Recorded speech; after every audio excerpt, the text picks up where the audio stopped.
Assalamualaikum warahmatullahi wabarakatuh. Innal hamdalillah nahmaduhu wa nasta'inuhu wa nastaghfiruh wa na'udzu bihi min shururi anfusina wa min sayyiati a'malina. May yahdihillahu fala mudilla lahu wa may yudlil fala hadiya lahu. Asyhadu an la ilaha illallah wahdahu la syarika lahu wa asyhadu anna Muhammadan 'abduhu wa rasuluh sallallahu alaihi wa ala alihi wa ashabihi wa man tabi'ahum bi ihsanin ila yaumiddin. Puji syukur kita panjatkan kehadirat Allah Subhanahu wa taala atas segala limpahan nikmat yang Allah telah berikan kepada kita semua, sehingga pada kesempatan ini alhamdulillah kita bisa melanjutkan pelajaran kita. Semoga Allah Subhanahu wa taala memberikan kepada kita ilmu yang bermanfaat dan memberikan manfaat kepada ilmu yang kita pelajari, dan semoga Allah Subhanahu wa taala memberikan ilmu yang bertambah, selalu bertambah ilmu kita, selalu bertambah iman kita, kemudian kita kuatkan Islam kita istiqomahkan amal ibadah kita, dan semua itu harapan kita agar kita mendapatkan ridhonya Allah Subhanahu wa taala. Salawat dan salam semoga selalu tercurahkan baginda Nabi besar kita Muhammad sallallahu alaihi wasallam serta para keluarganya dan para sahabatnya dan orang-orang yang senantiasa mengikutinya hingga hari kiamat. Bapak Ibu yang dirahmati Allah Subhanahu wa taala, pada pertemuan yang lalu kita sudah membahas tentang bisikan-bisikan atau gangguan-gangguan yang selalu yang menjadi godaan kita, baik dalam keadaan bersuci, sholat, atau bahkan dalam bacaan-bacaan Al-Quran kita sering ada gangguan dan godaan dari syaitan. Dan kita sudah membahas bagaimana tentang gangguan dalam mencela atau bahkan berpaling dari Al-Quran, kemudian tidak mau mengikuti jalan-jalan yang telah dicontohkan oleh Nabi Shallallahu Alaihi Wasallam, bahkan mengikuti perkara-perkara yang tidak dicontohkan oleh Nabi Shallallahu Alaihi Wasallam.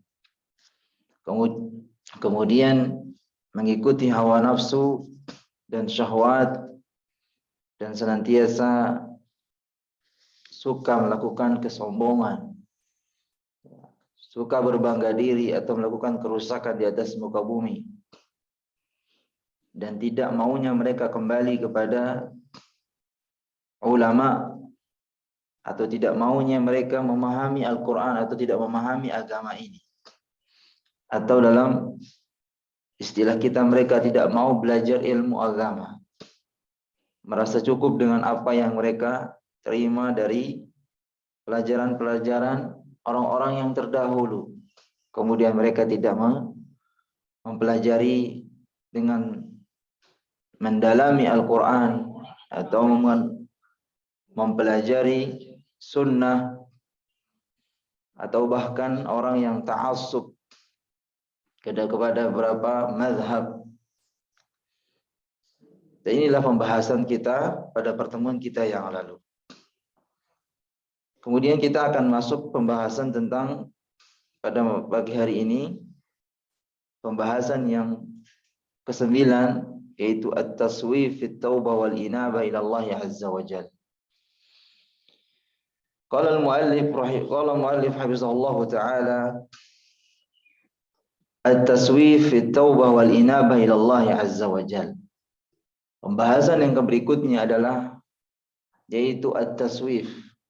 At-taswif artinya at-ta'khir, yaitu mengakhirkan atau suka menunda fit taubah wal inabah, suka menunda taubat atau kembali kepada Allah Subhanahu wa taala. Jemaah sekalian rahimani wa rahimakumullah. Kehidupan kita di atas muka bumi ini Allah sudah menentukan, baik dari rezeki kita, kebahagiaan kita, hidup kita, bahkan ajal kita sudah ditentukan oleh Allah Subhanahu wa taala. Dan kita semua tentang ajal kita ini semua dirahasiakan oleh Allah Subhanahu wa taala dan termasuk dari perkara yang gaib. Sebagaimana Allah sebutkan dalam surah Luqman, "Wa ma tadri nafsun bi ayyi ardin tamut." Kalian tidak mengetahui di bumi manakah kalian akan meninggal dunia. Dan para kematian dan perkara kematian ini adalah perkara yang gaib. Tidak satupun orang yang mengetahui kapan ajalnya akan tiba.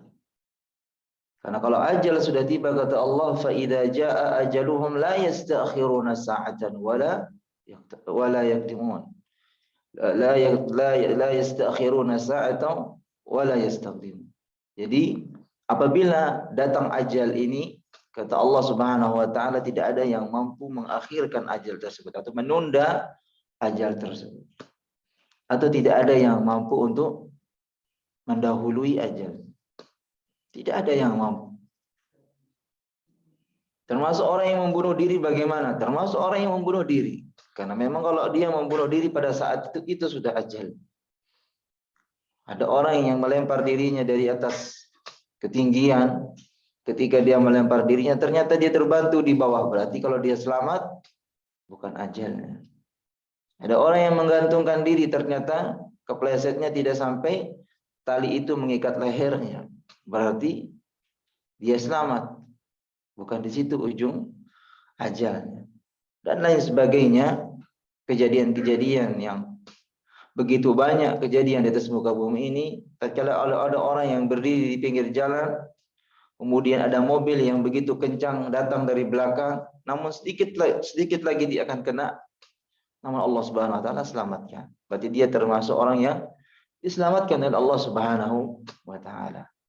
Maka kematian ini atau ajal ini tidak ada orang yang bisa memajukan atau tidak ada yang bisa mengakhirkan. Ada orang yang lagi tidur di atas kasurnya, tiba-tiba meninggal dunia. Inilah ajal. Dan tidak ada orang yang mengetahui satu. Maka kita diperintahkan untuk apa? Mempersiapkan diri kita. Mempersiapkan amal ibadah kita. Mempersiapkan ajal kita. Karena Nabi Shallallahu Alaihi Wasallam bersabda, Innamal a'malu bil khawatim. Sesungguhnya amal perbuatan itu tergantung pada ujungnya. Dan tergantung bagaimana kebiasaan kita dalam membiasakan diri kita. Jika kita selalu membiasakan diri kita dengan amal saleh, maka Allah akan menutup hidup kita dengan kebaikan. Dan itulah yang kita harapkan. Dan sebaliknya, orang yang selalu membiasakan dirinya dengan amal keburukan, maka akan ditutup kehidupannya dengan amal keburukan pula. Waliyazubillah. Semoga Allah melindungi kita dan diberikan kehidupan di akhir hayat kita dengan akhir yang yang berupa kebaikan. Maka taswif atau termasuk orang yang menunda-nunda taubat atau inabah kembali kepada Allah, ini adalah termasuk orang yang dapat digoda oleh syaitan, taswis. Ya, dibisiki, udah jangan terlalu banyak ibadah, nanti saja taubatnya ketika sudah tua. Bisikan-bisikan ini sering terjadi dalam diri manusia, apalagi orang-orang yang lemah imannya. Padahal Allah Subhanahu wa taala memerintahkan kita untuk segera bertaubat. Ya ayyuhalladzina amanu tubu ilallahi taubatan nasuha. Wahai orang-orang yang beriman, bertaubatlah kalian kepada Allah dengan sebenar-benar taubat. Kenapa kita diperintahkan dengan sebenar-benar taubat? Karena kita tidak tahu kapan ajal kita akan diambil oleh Allah Subhanahu wa taala. Kapan ujung akhir hayat kita di atas muka bumi ini? Maka kita diperintahkan untuk mempersiapkan diri. Sama halnya ketika ada orang yang mau pergi melakukan safar. Maka sebelum dia melakukan safar, dia harus mempersiapkan diri, mempersiapkan barang yang akan dibawa, mempersiapkan apa saja yang kebutuhannya nanti dalam safar tersebut dipersiapkan dari sebelumnya. Bayangkan, ini baru langkah kita di dunia, begitu lengkapnya perlengkapan yang kita siapkan. Lalu bagaimana dengan langkah kita menuju akhirat yang tidak tahu kapan keberangkatan kita menuju Allah Subhanahu wa taala. Maka kita harus mempersiapkan. Maka kita harus siap-siap.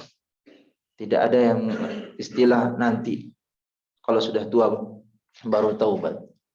Ya, karena sekarang ini begitu banyak anak-anak muda juga sudah meninggal dunia.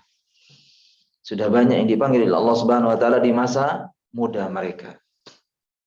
Maka janganlah kita berlaku taswif atau takhir, menunda-nunda taubat kepada Allah Subhanahu wa taala.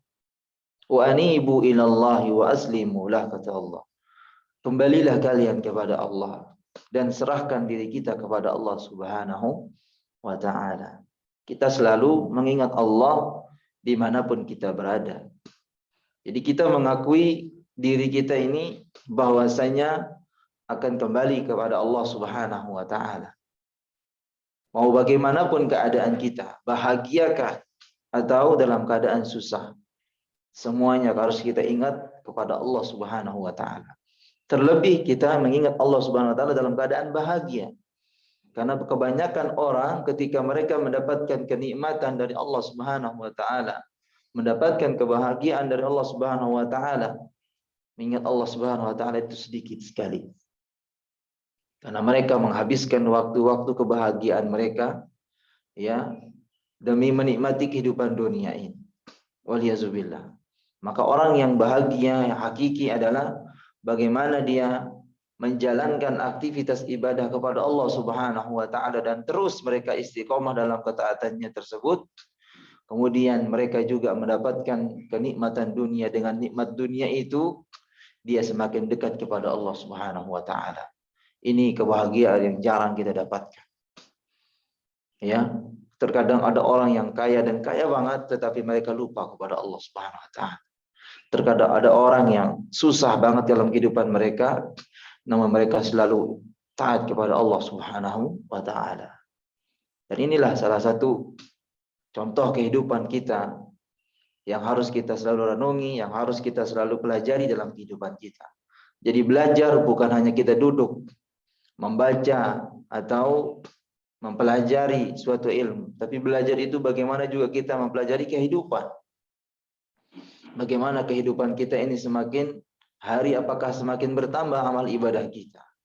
Semakin hari apakah bertambah ayat-ayat Al-Quran yang kita baca.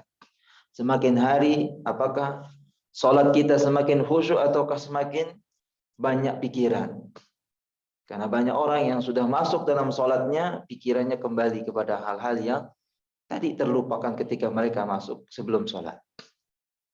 Terkadang begitu kita sebagai manusia. Karena godaan syaitan ini akan selalu ada pada diri kita. Ketika kita belum sholat, ingatan kita hilang semuanya. Semua perkara-perkara yang tadi kita ingin ingat, semua kita lupa. Tatkala kita masuk dalam sholat, perkara yang kita lupakan tadi kemudian muncul satu-satu. Dan apakah kita akan tetap dalam keadaan seperti itu?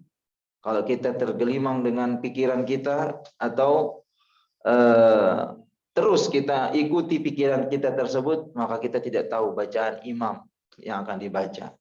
Atau kita tidak menghayati bacaan dari bacaan yang dibaca oleh imam.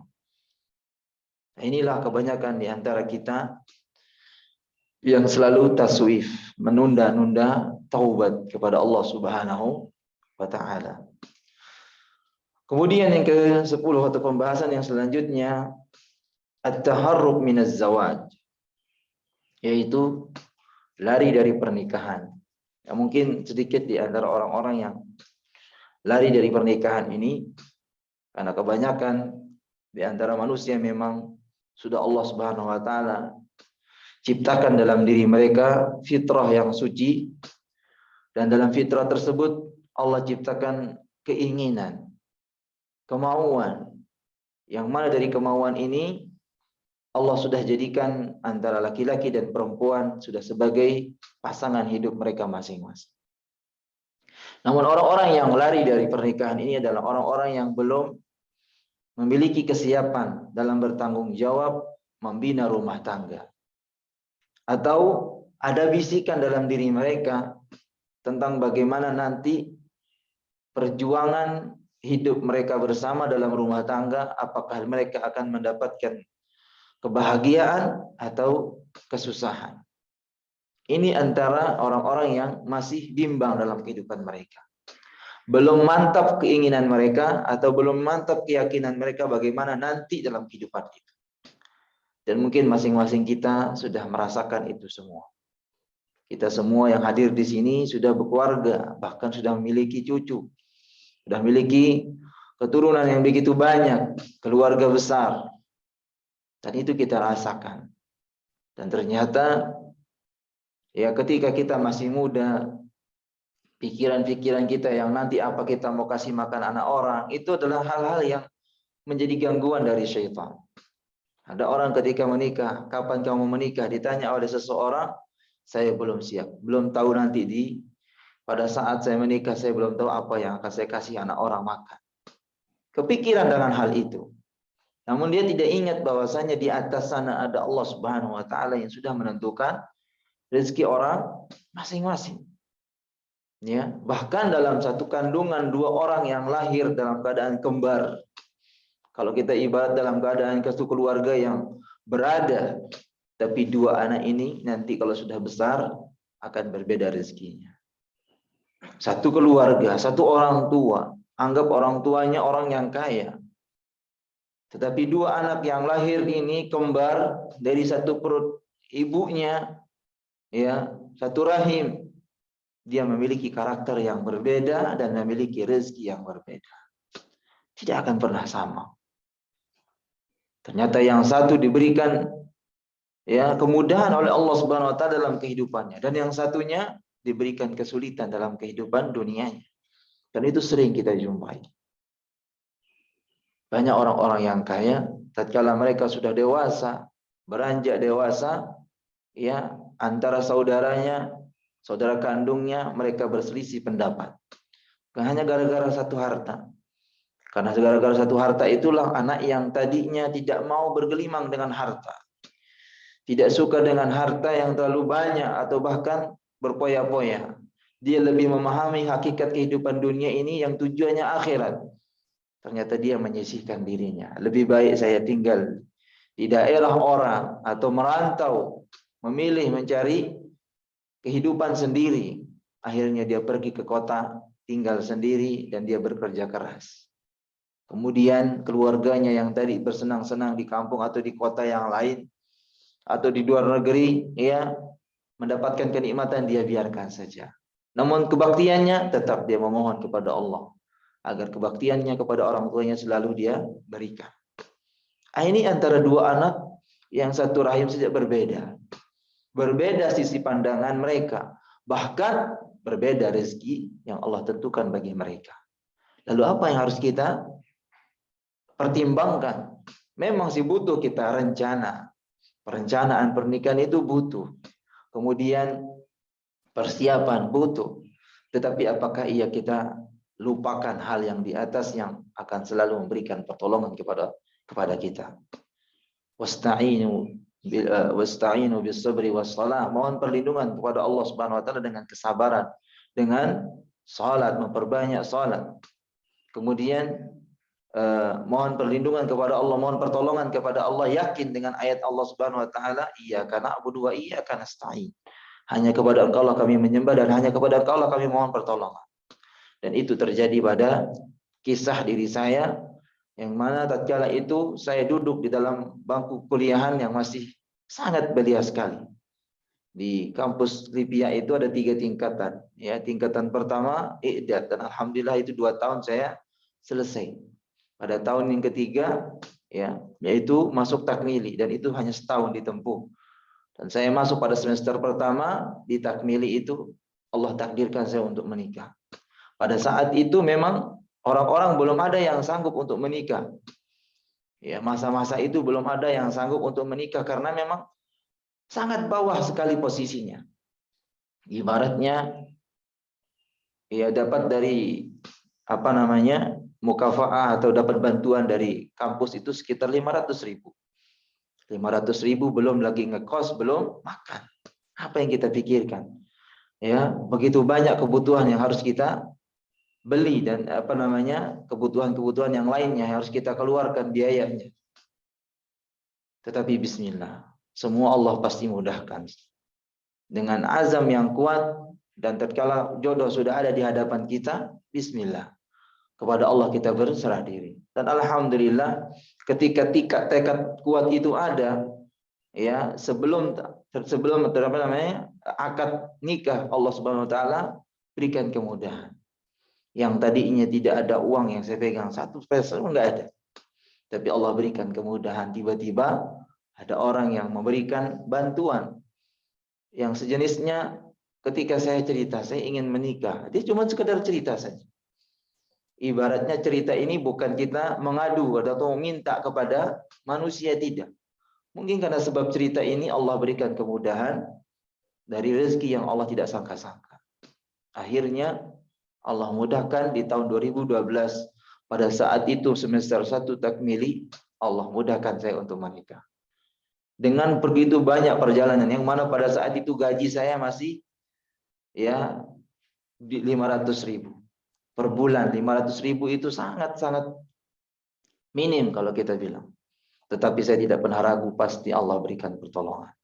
Dan ternyata setelah saya menikah, Allah tambah lagi nikmat dari jalan yang lain. Subhanallah. Kemudian satu kisah di Arab Saudi yang membuat kita semoga menjadi inspirasi. Seorang suami istri. Suami ini dia mendapatkan ujian atau musibah yang begitu besar. Hari ini dia harus mengoperasi istrinya dengan butuh biaya yang begitu besar. Akhirnya dia datang ke masjid meminta kepada Allah dengan menangis, mengadu permasalahannya kepada Allah Subhanahu wa taala. Dia yakin bahwa Allah saja yang bisa menyelesaikan permasalahan ini. Karena kalau dia minta kepada orang lain belum tentu bisa membantu. Dengan keyakinan yang begitu kuat, selesai sholat sunnah di masjid, kemudian dia berdoa kepada Allah dengan doa yang betul-betul apa yang dia butuhkan. Ya Allah, istri saya lagi sakit. Saya butuh biaya sekian untuk mengobati atau mengoperasi istri saya. Berikan kemudahan dari jalanmu yang tidak kami sangka. Terus dia doa sambil menangis. Doa itu saja yang dilantunkan di hadapan Allah Subhanahu wa taala. Maka tidak lama kemudian datanglah seorang imam masjid yang mendengar doa tersebut. Ini kebetulan menjelang sholat asar waktunya. Jadi ketika itu imam ingin melaksanakan sholat asar. Sebelum itu pemuda tadi berdoa sendirian di masjid. Datang imam mendengar doa tersebut. Kemudian disapa, wahai pemuda, kenapa engkau menangis dalam berdoa dengan doa yang seperti itu? Dia menceritakan bahwasanya istri saya lagi sakit, membutuhkan biaya operasi sekian. Kemudian imam tersebut membantu dengan doa. Semoga dimudahkan urusan. Saya doakan semoga urusan masnya diberikan kemudahan oleh Allah Subhanahu wa taala. Dia berterima kasih atas doa seorang imam. Kemudian dia kembali lagi berdoa. Tidak ada henti-hentinya dia berdoa. Dan selesai sholat asar, kemudian dilaksanakannya sholat asar. Selesai sholat asar pun dia kembali kepada posisi yang tadi untuk berdoa. Ya Allah, dia minta terus. Karena apa? Sambil menangis, sambil memohon, dia yakin bahwasanya pasti Allah berikan pertolongan. Pada saat itu ada seorang jamaah yang jarang datang ke masjid. Dia sering kemarin cuman tidak rutin gitu. Karena kesibukan beliau di luar.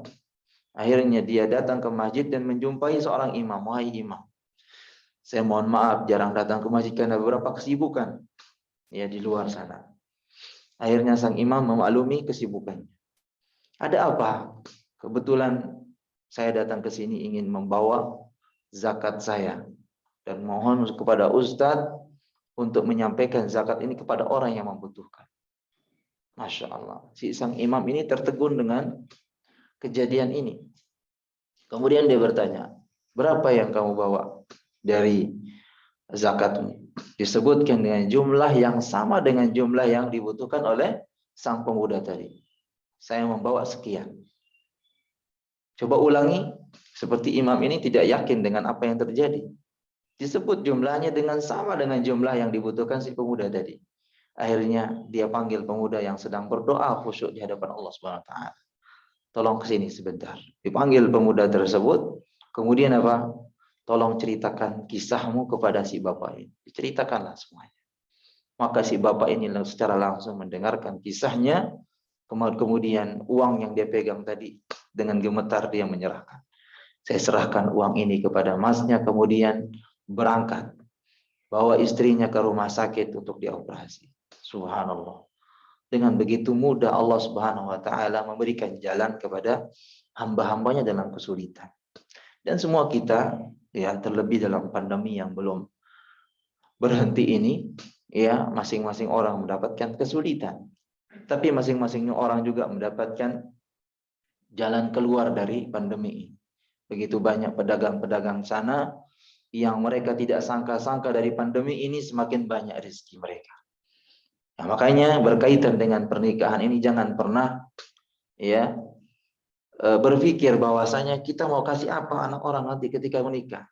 Tidak ada yang bisa menjamin itu semua, karena yang menjamin hanya Allah Subhanahu wa taala. Seorang yang penjual kaki lima, ya, yang ketika itu dia yakin bahwasanya rezeki yang menentukan hanya Allah Subhanahu wa taala. Ketika azan dikumandangkan, dia tinggalkan dagangan dengan dia serahkan semuanya kepada Allah. Saya minta semoga Allah menjaga dagangan saya. Ternyata benar, tidak ada orang satupun yang menyentuh dagangannya. Dan ini bukti dari saksi seorang yang berada di dekatnya. Udah, dibiarin aja dagangannya. Dan ada seorang yang datang ingin membeli dagangannya tersebut. Ini terjadinya kisahnya nyata. Ingin membeli dagangan tersebut karena ada pesanan. Dan dia hanya ingin beli, butuh cuma beli satu bungkus saja. Dengan lama dia bertanya, kemana sih penjual ini? Dia biasanya jam segini sholat. Tunggu aja, sebentar lagi dia pulang. Namun dia berkata dalam hatinya, oh ini sebentar tapi kok lama sekali. Dia berpikir dalam benaknya, kalau begini lamanya dia meninggalkan dagangannya, berarti ada beberapa orang yang ingin membeli, kemudian tidak sabar untuk menunggu, berarti dia akan meninggalkan seorang penjual atau pedagang tadi untuk mencari dagangan yang lain atau penjual yang lain. Ini pikiran orang yang menunggu tadi. Tapi akhirnya, udahlah saya tunggu sampai orang ini datang. Kemudian tidak berapa lama kemudian orang ini datang. Pak, saya beli satu bungkus. Tapi tiba-tiba ucapan ini keluar. Dan jadi dia satu, beli dua. Subhanallah. Lihat Allah memberikan rezeki yang cara yang berbeda. Tadi niatnya mau beli satu, nggak jadi. Jadi beli dua. Nggak berapa lama gerombolan orang datang. Subhanallah. Gerombolan orang datang mesan 2, 3, 4. La haula wala quwata illa billah. Ini semua menentukan bagaimana ibadah kita hanya kepada Allah Subhanahu wa taala. Rezeki akan selalu datang. Bagaimana kita meyakini hal itu, ya, bahwasanya Allah yang akan berikan kita rezeki. Intinya kita di dunia ini adalah untuk ibadah. Ya, beribadah aja terus Ustaz, tapi kita nggak memikirkan usaha. Lihat contoh orang seperti ini. Dia yakin dengan usahanya pasti ada yang membeli. Dengan tawakalnya, serah dirinya kepada Allah Subhanahu wa taala. Tapi jangan keyakinan itu akan selalu terjadi setiap hari, tidak. Ya, hari ini hujan deras, orang yang jualan es ya atau jualan yang dingin-dingin mungkin berat untuk jualan. Karena kalau dalam keadaan dingin mana ada orang yang mau minum es. Ternyata ada orang yang kegerahan ingin minum es walaupun dalam keadaan dingin. Dia borong minuman tersebut. Subhanallah. Ini Allah Subhanahu wa taala yang mengaturnya. Maka ini jadi kisah yang sangat menarik lagi. Ya, seorang yang mana dari Jakarta ke Bogor, tujuannya tadi mau lihat-lihat rumah. Ayo kita pergi lihat-lihat rumah. Di situ ada rumah yang katanya murah dan bagus, kompleknya juga bagus. Pada saat beberapa keluarga ini datang kunjungan ke sana, ternyata dia melihat agak kecewa, tidak sesuai dengan gambar yang dia lihat. Tapi apa yang terjadi? Azan, asar, kemudian ayo kita sholat.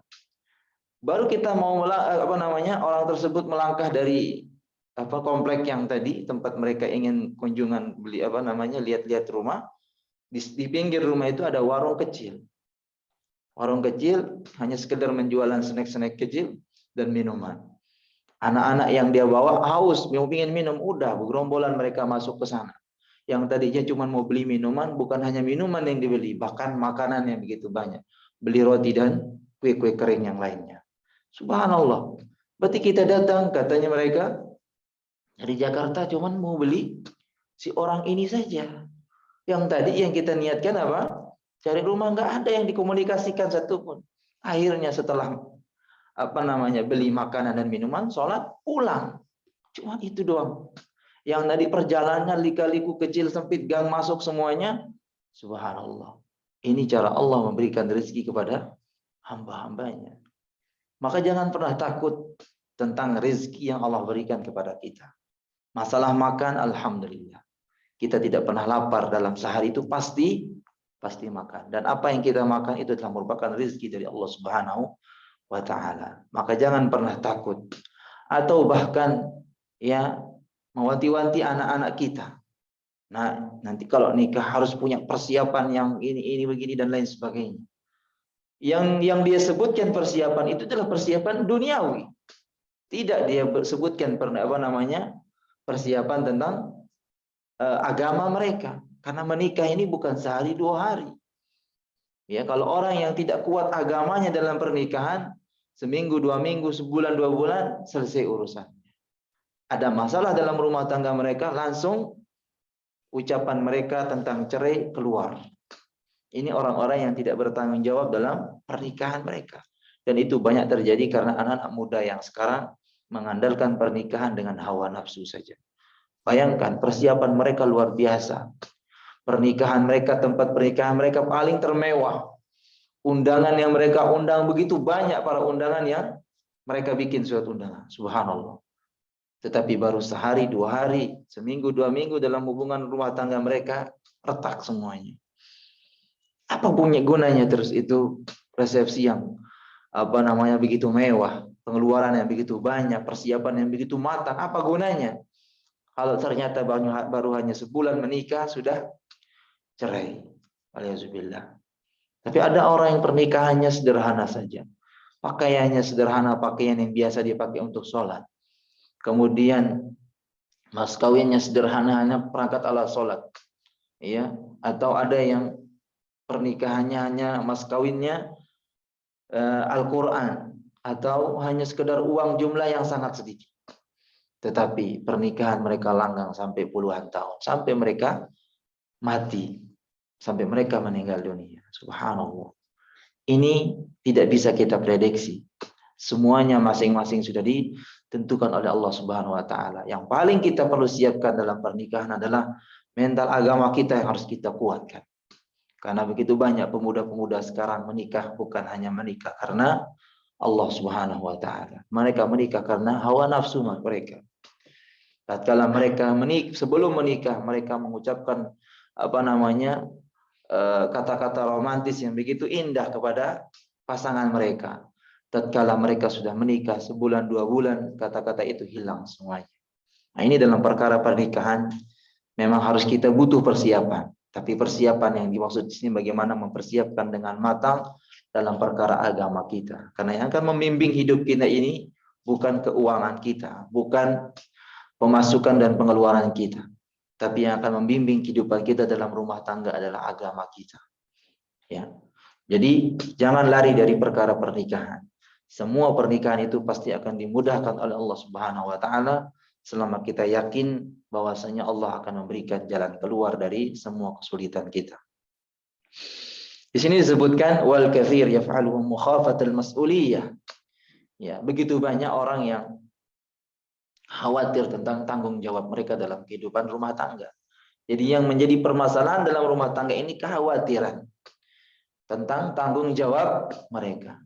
Makanya saya punya teman, padahal ya jabatannya dia sebagai kepala sekolah dan penghasilannya luar biasa dan umurnya juga memang sudah waktu mereka untuk menikah. Namun ketika saya bertanya, kenapa belum menikah, Ustaz? Saya belum siap, Ustaz. Belum siap dari istilah apa? Saya mau kasih anak orang makan apa nantinya? Rumah saya belum punya, kendaraan saya belum punya. Emang mau menikah sama menikah sama rumah? Tidak. Makanya saya ingat perkataan salah satu ustadz yang menyampaikan tentang bagaimana menikah itu adalah ibadah dan kita mencari ridha Allah Subhanahu wa taala. Kalau kita menikah, kemudian kita menikah karena Allah Subhanahu wa taala, belum ada tempat tinggal, jangan dipikirkan dulu. Masih ada solusi yang lain, namanya ngontrak, enggak apa-apa. Karena semuanya kita hidup di dunia ini ngontrak. Yang punya rumah tetap juga mereka bayar pajak, apalagi rumahnya besar, tanah mereka banyak.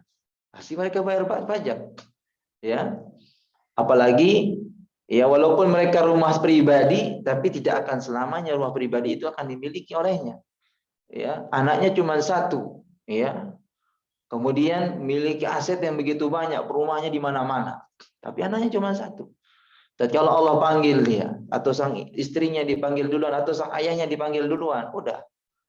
Ya, nanti lama-kelamaan si anak juga pusing, tidak ada bimbingan orang tua, jual semuanya. Aset orang tuanya dijual semua. Memang mereka mendapatkan uang, tapi semuanya itu adalah titipan dari Allah Subhanahu wa taala. Jadi jangan pernah ragu.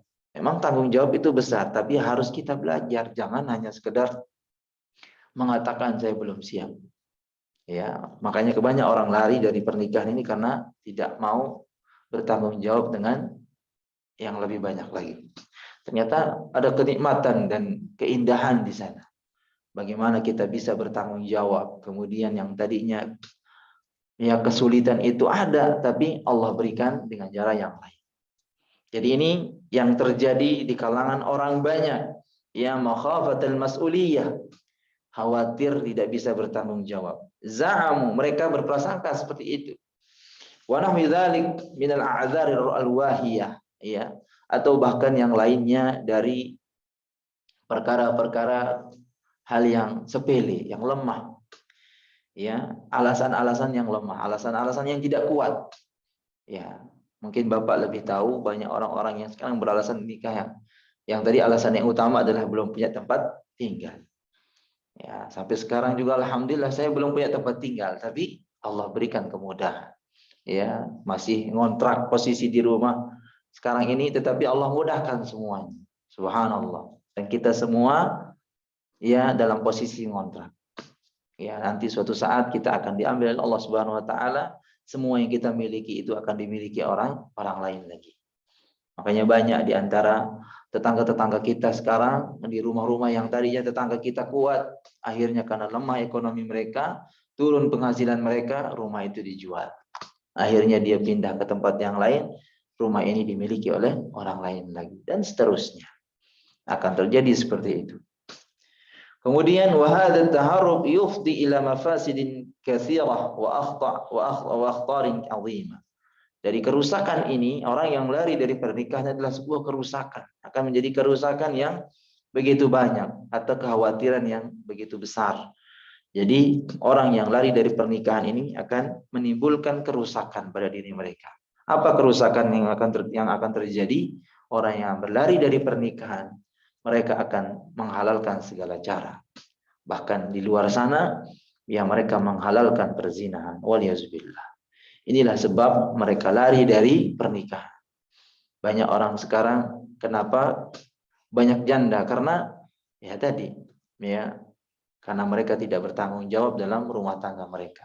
Karena kesiapan agama mereka juga kurang, sehingga permasalahan dalam rumah tangga semakin bertambah dan semakin bertambah, sehingga mereka tidak bertahan, akhirnya mereka berpisah. Inilah yang menjadi permasalahan dalam rumah tangga yang kebanyakan lari dari pernikahan. Semoga Allah Subhanahu wa taala memberikan kelanggangan bagi ya kita semua. Karena memang salah satu dari kebesaran Allah Subhanahu wa taala sebagaimana Allah sebutkan, min ayati an khalaqalakum min anfusikum azwaja. Di antara tanda-tanda kebesaran Allah Subhanahu wa taala, Allah menciptakan untuk kalian pasangan-pasangan.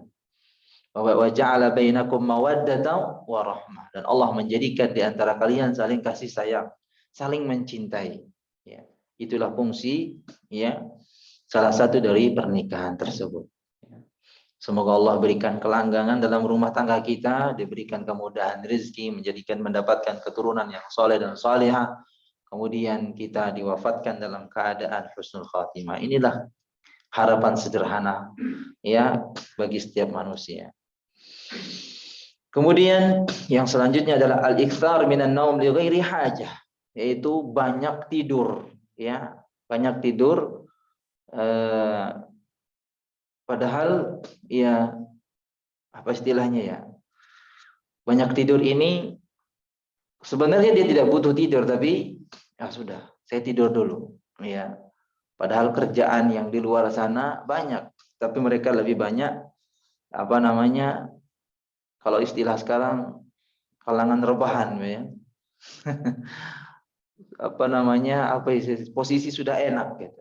Kalau sudah sampai rumah nggak ada kerjaan atau banyak kerjaan tapi tidak malas untuk dikerjakan, akhirnya lebih baik tidur, ya. Karena mungkin ya saya lihat terjadinya orang banyak rebahan ini semenjak pandemi ini sih. Karena banyak orang yang di PHK, pekerjaan mereka ya semakin berkurang, ya. Tapi ini kita harus berusaha. Ya walaupun pekerjaan yang lain tidak ada, tapi alhamdulillah sekarang saya lihat alhamdulillah beberapa masjid sudah mulai aktivitas untuk mengisi kajian. Ini adalah satu juga manfaat supaya kita jangan tidur habis subuh langsung tidur. Jadi manfaatnya adalah supaya jamaah-jamaah kita yang ada di masjid ini aktif subuhnya, ada yang tilawahnya, ada yang mendengarkan ceramah, ya dan seterusnya. Ya, memperbanyak ya banyak tidur padahal mereka tidak butuh untuk tidur. Wa ma fi dzalika min idha'atin lil khair wal birri wal dzikri wal ibadah. Dan yang lainnya dari menyempitkan waktu untuk kebaikan, baik untuk berbuat baik atau berzikir atau beribadah yang lain ataupun membaca Al-Qur'an. Wa ma fihi kadzalika min majladil khumul wal kasal wal ajaz. Ya, karena kalau kita semakin banyak tidur itu akan menjadikan kita malas, menjadikan kita lalai dari memperhatikan waktu. Bahkan ya hal-hal yang lain pun kita tidak mampu untuk mengerjakannya. Padahal hal sepele. Makanya kita ingat dulu zaman orang tua kita yang mungkin Bapak juga pernah mengalaminya. Orang tua kita selesai sholat subuh pagi-pagi dia berangkat ke sawah. Ya. Mereka membajak sawah dari pagi sampai sore. Subhanallah, sore baru pulang. Kemana Bapak? Ke sawah. Ya ini karena memang mereka kerja kerasnya luar biasa. Dan tawakalnya orang-orang terdahulu itu Masya Allah, luar biasa.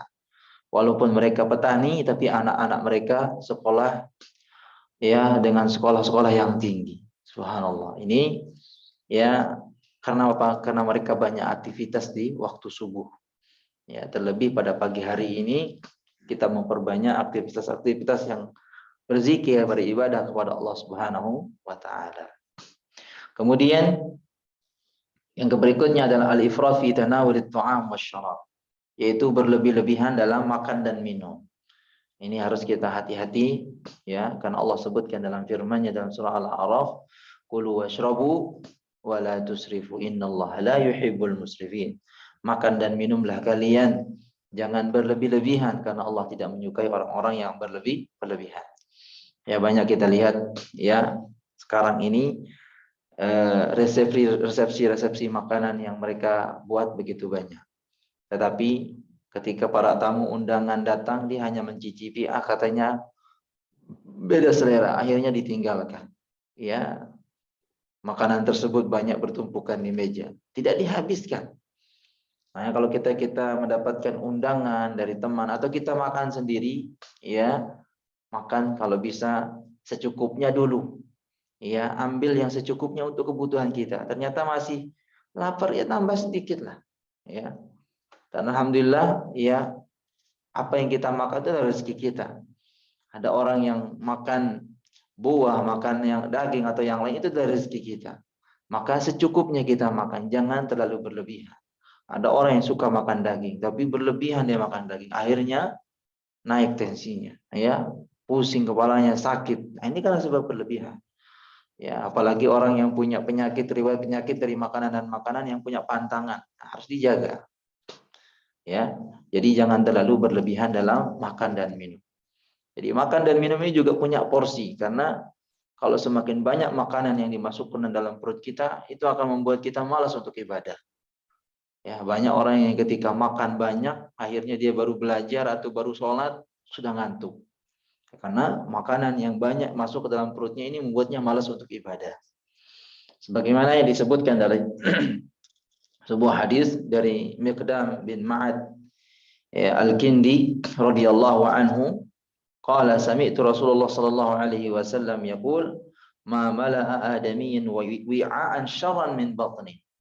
Ya, tidaklah terisi dari kalangan anak Adam ya wi'aan, suatu bejana, ya, syarran, lebih buruk, min batni, daripada perut. Tidaklah seorang anak Adam mengisi bejana lebih buruk daripada perut. Jadi perut ini memang kalau sudah dia lapar semua dimakan, Pak, ya. Apalagi tidak tahu halal haramnya, ini lebih berbahaya lagi, ya. Jadi bejana yang paling buruk yang disebutkan Nabi Shallallahu Alaihi Wasallam adalah perut. Ya, bihasabi ibnu Adam ukulatun yuqimna sulbahu. Sebenarnya kata Nabi Shallallahu Alaihi Wasallam, anak Adam itu hanya membutuhkan beberapa suap saja. Ya, berapa suap saja. Tujuannya makan itu untuk apa?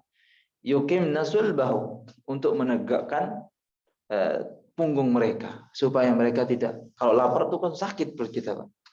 Jadi kalau kita makan beberapa suap, akhirnya kita bisa tegak. Alhamdulillah. Ini kita diperintahkan Nabi SAW untuk makan yang sederhana, tidak berlebih-lebihan.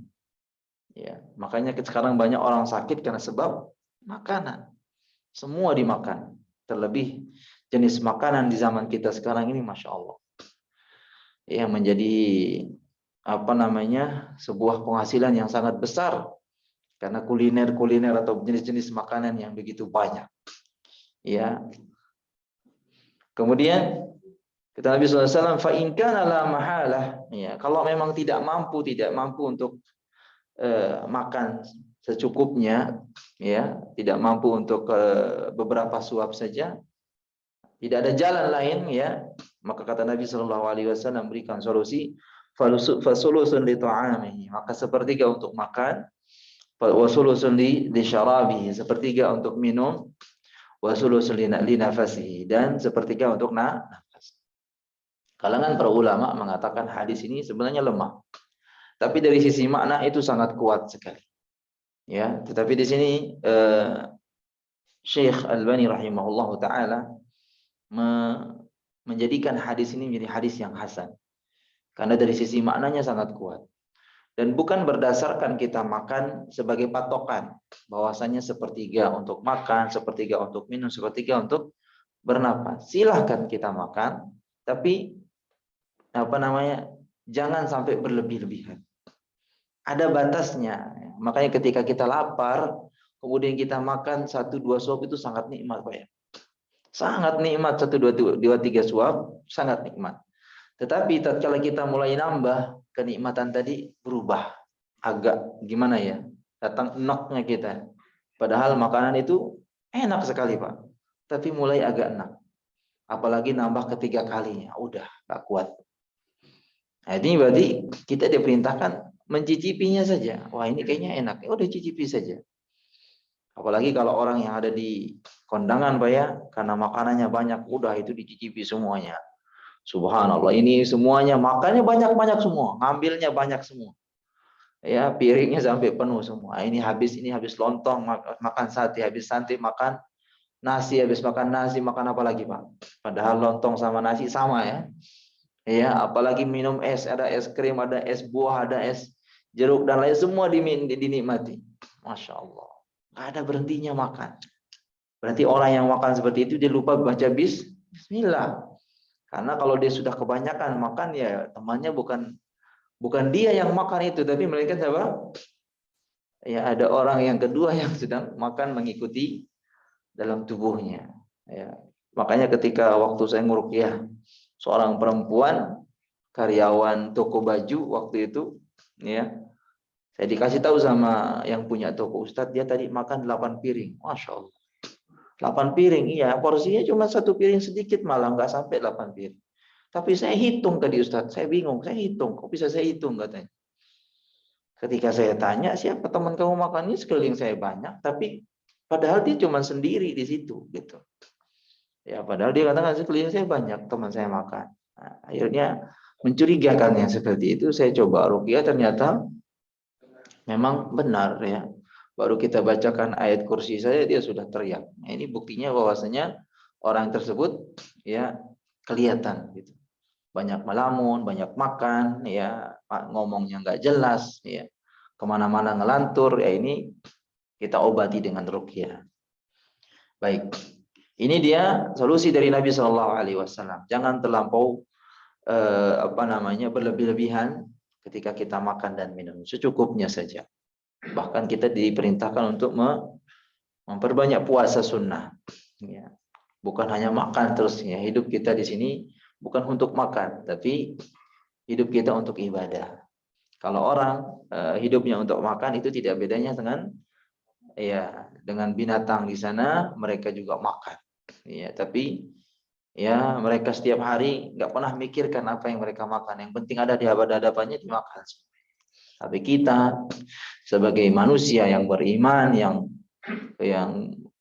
punya aturan, yang tahu kesehatan kita harus membatasi semuanya, jangan berlebihan. Kemudian yang berikutnya, ya satu poin lagi al-ghadab, ya. Jangan sampai amarah kita ini menjadi, ya mungkin manusia kita semua masing-masing tahu kadar kemarahan kita. Kita marah dalam hal apa, kita masing-masing yang tahu.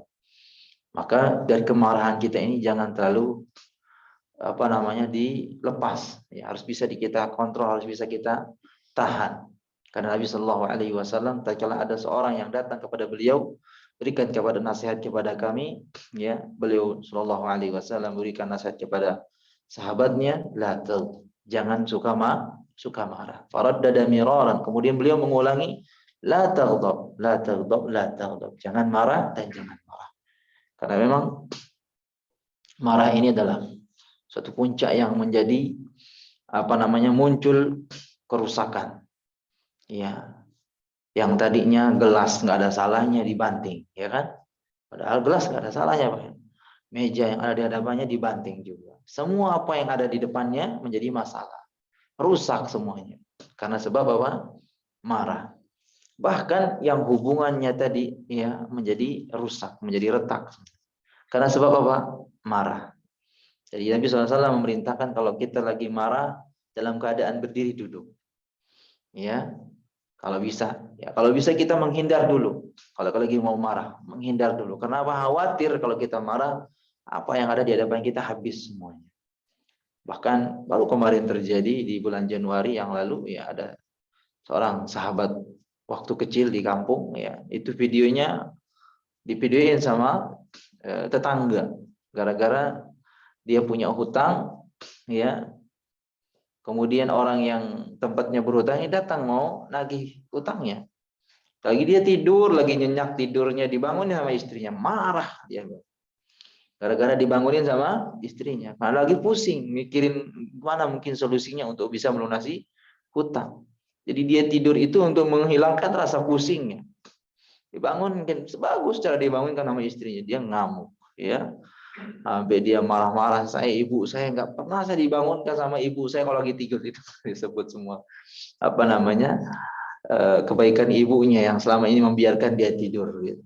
Akhirnya nggak lama saking panasnya emosinya, dia masuk ke dapur, diambil parangnya, dikeluarin parangnya, dia pengen pukul kepala istrinya dengan parang tersebut. Nah, ini karena emosi yang begitu tinggi. Ya hampir sempat tersebar di Facebook, kita lihat semua. Ini bukan menyebarkan aib, tapi ini pelajaran.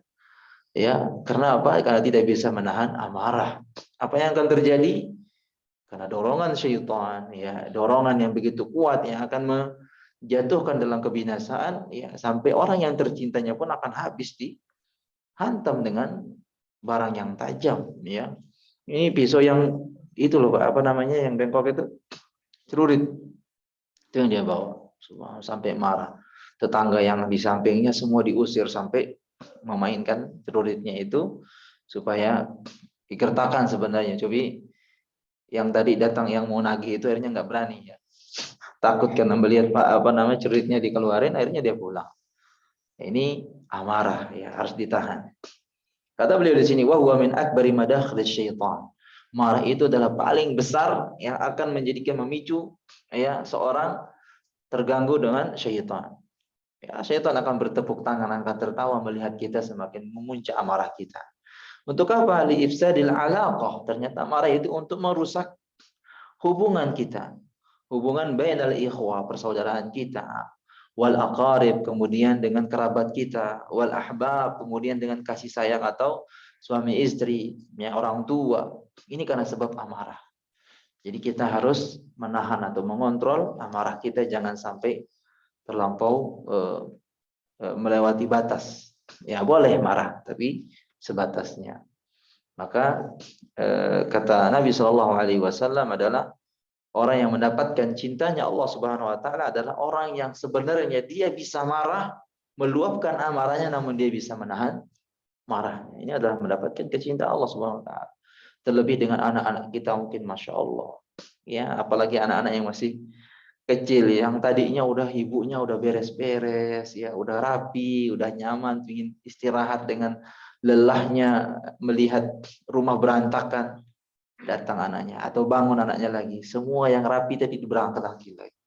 La haula wala quwata, muncul rasa marahnya pada seorang ibu atau seorang ayah melihat bagaimana aktifnya seorang anak ini ya merubah semua suasana rumah.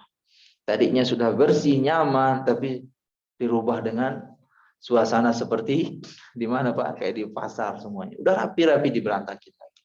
Datang muncul amarah, kita harus bisa menahan amarah itu. Memang harus ada yang membackup. Ketika seorang suami mau memuncak marahnya, seorang istri yang harus lebih rendah posisi keadaan stabil, keadaan ininya amarahnya. Atau si istri lagi marah, udah seorang suami yang harus lebih menstabilkan kondisi. Ya satu sama lain saling membantu. Boleh marah silahkan sebagai gertakan supaya anak kita menjadi ya terdidik. Ya silahkan kita marah kepada anak kita. Tetapi jangan sampai melampaui batas, membuat anak kita terluka atau bahkan ya tersakiti, ya menganiaya, ya, atau marah kepada istri. Silahkan. Tapi marah kita dalam hal yang tertentu yang bisa mendidik mereka, jangan sampai marah kita lebih menjadikan ifsadil alaqah, merusaknya hubungan kita. Tadi yang tadinya langgeng, masya Allah harmonis, tapi karena sebab marah terputusnya hubungan tersebut. Itu dia ya penyampaian saya pada pagi hari ini. Kurang lebihnya saya mohon maaf. Ya tidak ada pertanyaan Pak. Masya Allah. Apa dulu? Assalamualaikum warahmatullahi wabarakatuh. Waalaikumsalam. Pak Ustaz, saya mau tanya. Siti Aisyah radhiyallahu anha pernah berkata bahwa Nabi Muhammad itu kalau sholat itu terlalu banyak atau bagaimana sehingga bengkak kakinya. Bengkak-bengkak. Yang saya mau tanyakan, sholat apa itu yang dikerjakan sampai bisa begitu? Masya Allah. Ingin mengikuti Pak ya. Subhanallah.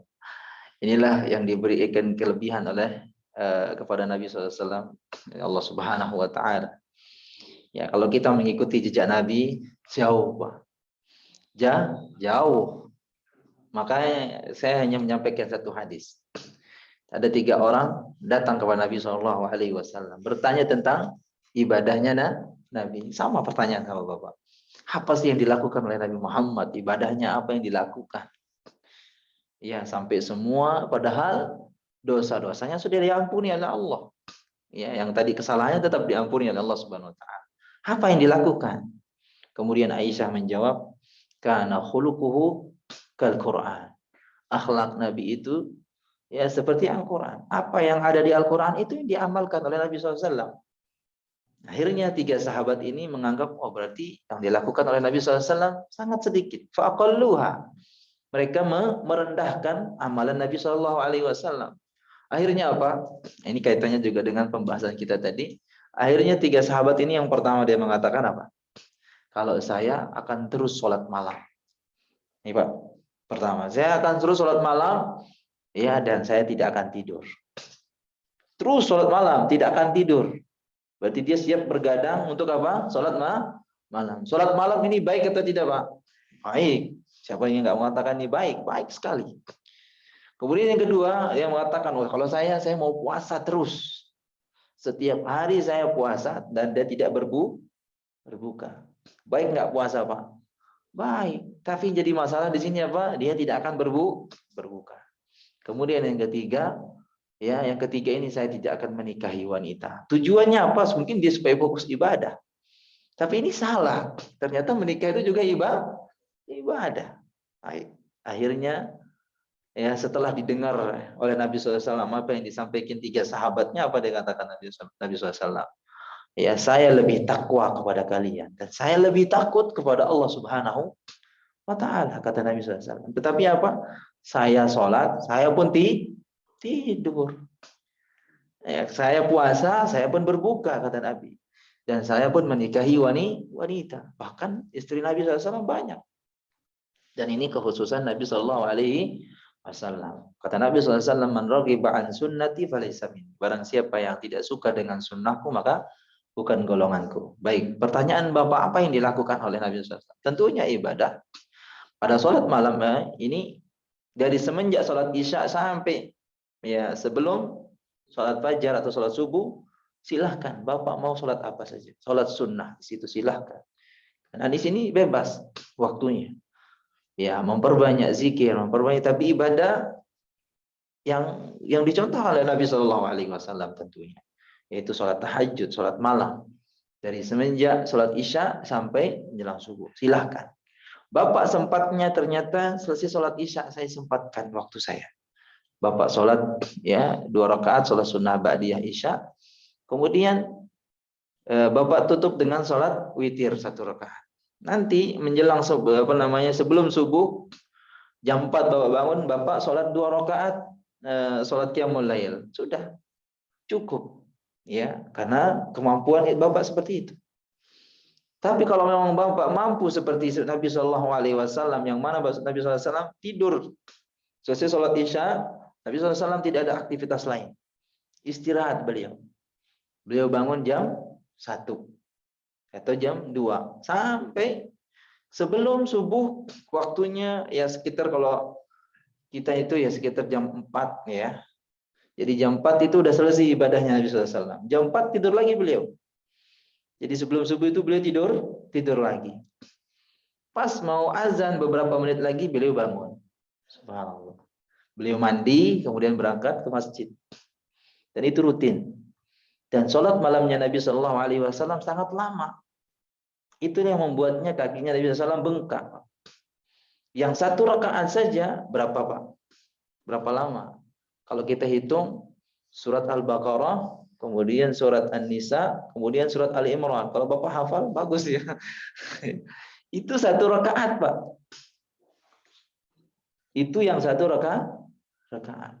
Karena beliau lama berdiri dalam sholatnya, itulah yang membuatnya kakinya bengkak. Coba Bapak sekarang tes sholat. Ada 1 jemaah saya di Pondok Kelapa itu, dia coba tes. Dia coba bangun per malam itu sholat tahajud 1 juz sama keluarganya, dia bangunkan. Dia yang jadi imam. Lalu bagaimana caranya 1 juz? Dia beli itu, Pak. Kalau nggak salah saya pernah lihat di sini. Apa namanya? Rak yang ada di depan itu. Kemudian dia beli Al-Quran yang besar. Itu dia jadi imam, dia baca. Boleh nggak gerak buka Qurannya, Pak, lagi sholat? Boleh. Misalnya habis 1 halaman, balik lagi. Ya. Dan seterusnya sampai 1 juz. Kalau sudah selesai 1 juz, pas mau menjelang sholat subuh dia selesai. Dia bangun sekitar jam 2:30 atau jam 2 kadang-kadang dia bangun. Nah, itu coba Bapak tes. Kalau kelamaan berdiri itu gimana rasanya, Pak? Mungkin ada yang pernah sholat 1 juz di sini, di sholat tarawih atau sholat sunnah. Pasti akan merasakan bagaimana rasa kakinya ketika lama berdiri. Itu yang membuatnya kakinya Nabi SAW bengkak, Pak. Karena beban badannya itu menindih kakinya. Itu yang membuat kaki Nabi SAW bengkak. Wallahu ta'ala alam. 1 lagi itu, Pak, tadi. Kita persingkat. Ceramahnya sangat luas dan tinggi sekali. Alhamdulillah. Dan saya sedikit menyimpulkan mudah-mudahan salah. Pertama kita ingatkan sembahyang hanya 5 kali saja. Alhamdulillah. Terus tarikan dan hembuskan nafasmu, ingatlah pada Allah. Nah. Duanya tubuh manusia itu merupakan sistem. Kenapa Pak?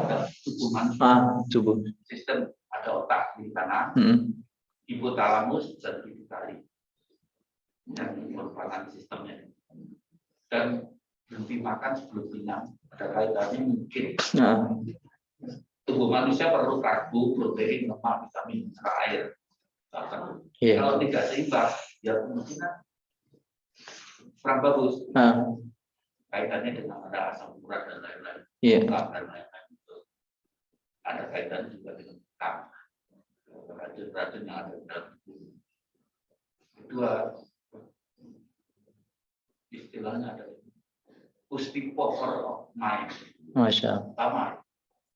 Artinya itu apa Pak? Kekuatan kita berpikir positif. Ya, betul. Positive power of mind. Itu kalau digabungkan nyambung semua. Iya. Alhamdulillah. Luar biasa. Alhamdulillah. Banyak ceramahnya itu dan sistem segala ilmu masuk. Baik. Ya itu mudah-mudahan kalau salah mohon diluruskan. Iya. Berkaitan dengan agama. Berarti ini Masya Allah ya, ada yang menyimpulkan dari sisi kesehatan Pak ya, Alhamdulillah. Dari kajian kita, dari pembahasan ini sederhana Pak, karena ini ilmu apa ya, keseharian kita gitu.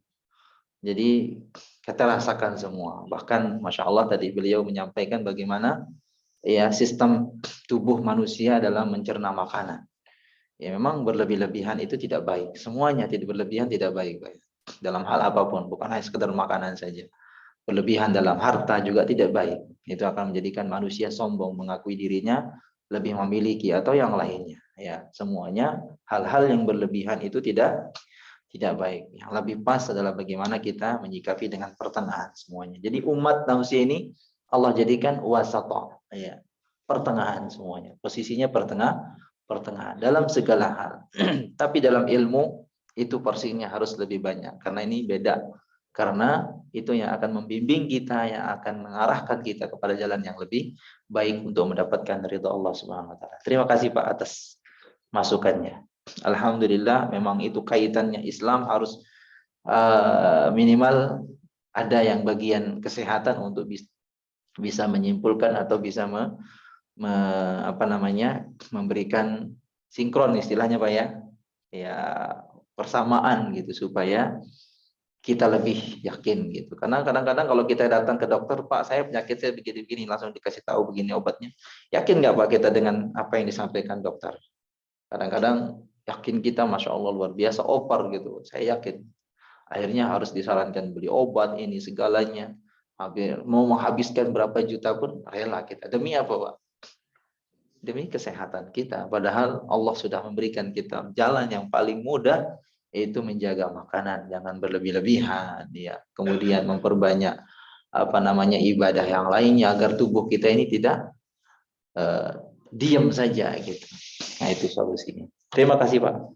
Cukup Pak ya. Nanti ini kalau memang ada tambahan pertanyaan. Wallahu taala alam, kita cukup dengan membaca kafaratul majlis. Subhanakallahumma wa bihamdika asyhadu an la ilaha illa anta astaghfiruka wa atubu ilaik. Assalamualaikum warahmatullahi wabarakatuh.